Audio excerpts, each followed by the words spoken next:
भुवनेश्वर में अनुष्ठित होईछि आरएसएस युव सम्मेलन। राष्ट्रीय स्वयंसेवक संघ को 100 वर्ष पूर्ति अवसर में यह युव सम्मेलन आयोजित होईछि। उत्कल विश्वविद्यालय प्रेक्षालय में आयोजित कार्यक्रम में 1,500 ऊर्ध्व युवपीढ़ी सामिल होते। देश गढ़िबारे युवपीढ़ी भूमिका कौन रही से आलोचना होईछि।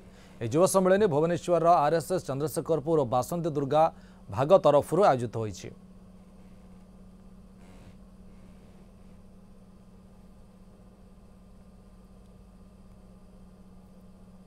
सारा भारतवर्ष रे यही मासरे युव सम्मेलन चली। तो भारतर सबू जिले में तो सेमती भुवनेश्वर आमर गत 2 रविवार है 2 युव सम्मेलन आमर 2टा भागर सरी।